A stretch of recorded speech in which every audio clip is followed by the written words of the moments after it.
Looking back at 2022, there weren't a lot of good releases. Had I been making videos and doing more reviews and impressions of games earlier in the year, this list could easily be at least 10 games deep.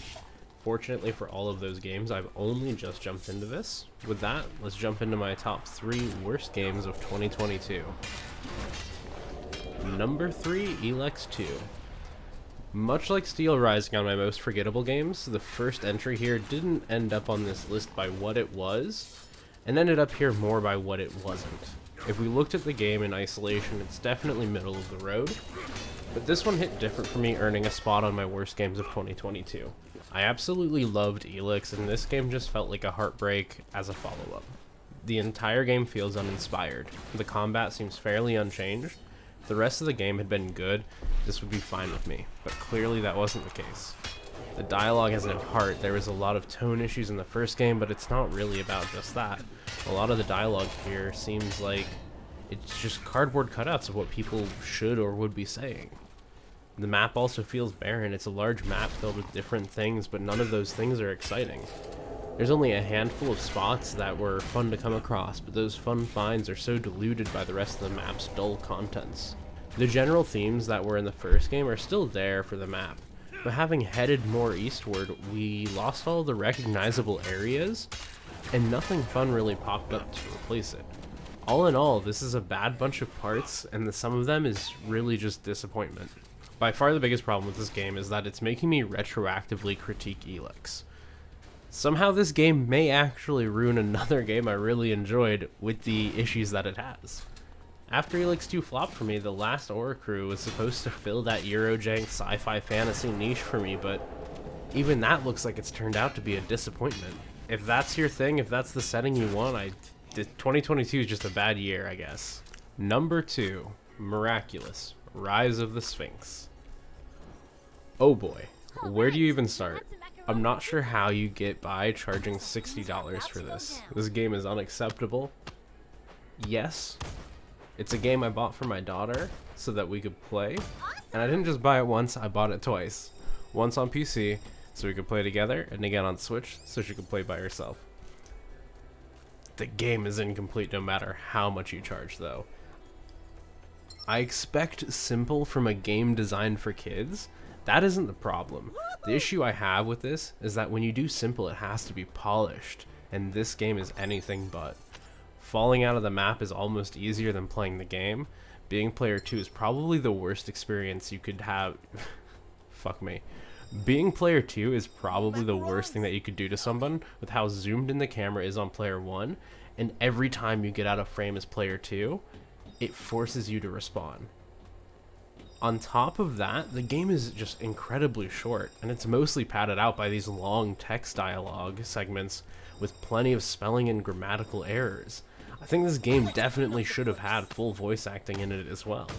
The game is designed as if it's targeted at an audience that is still learning how to read, but if that's the case, you really should either minimize the amount of text or include voice acting along with that text. At the end of the day, this is a completely unacceptable game. Am I surprised? Of course not. Games like this launching have been a thing for my entire life and will continue to be a thing. But I will say something. I will yell when I see it. Kids deserve better than this, and making excuses for products is just setting ourselves up for failure in the future. Number 1, Pokemon Scarlet and Pokemon Violet. Last but not least, another heartbreak of a release. After coming back to the series post-DLC for Sword and Shield and getting into VGC content, I was very excited when the release was drawing close for this.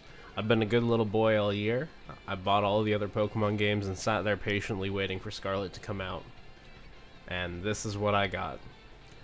As big a fan of VGC as I've become, I still have not been able to get a team together. It's almost...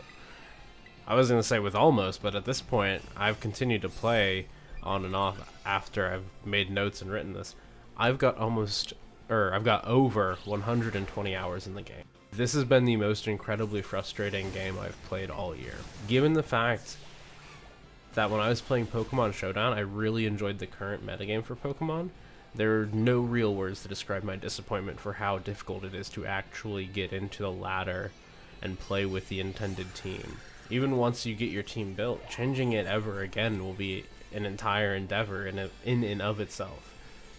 This essentially just forces you to play Pokemon Scarlet and Violet as a full-time job if you want to be able to remain consistent with the meta and even make tweaks and changes to your team. This is too much demand of people that just want to get into the space. This also reinforces some sort of hierarchy, in my opinion, where people that are already invested in the scene are able to continue to thrive while alienating newer players. Those players could come in and potentially challenge or grow the ecosystem, which then, through volume, allows for more ingenuity, creativity, etc. But those players are sort of excommunicated from being involved in this because they cannot dedicate a full-time job to playing Pokemon Scarlet, Pokemon Violet. And if they play with just a casual team, they are going to be shut down and not interested in continuing to play. And the tools aren't there, readily accessible, to help those players get into Pokemon competitive play. Some could also likely make arguments about the solo narrative experience of the game, and in fact many have already. I think people are way too early and have been way too early to praise Game Freak for what, in my opinion, is the most baseline requirement of storytelling. Thank God they finally got there, but getting to where you should be and where your peers are does not warrant praise. All of this is even without touching on the plethora of technical issues the game are released with and still has today, and the removal of some quality of life features that were added in more recent releases. Ultimately, I've stopped trying to play either Pokemon Scarlet and Violet or Showdown. There are just so many better games that have come out and that will come out. I've also discovered Coromon, which is a game that is purely a joy to play and continues to fill that Pokemon itch that I have. With that, I'm done with my least favorite games of 2022. Please let me know if and why you agree or disagree with any of the games on this list.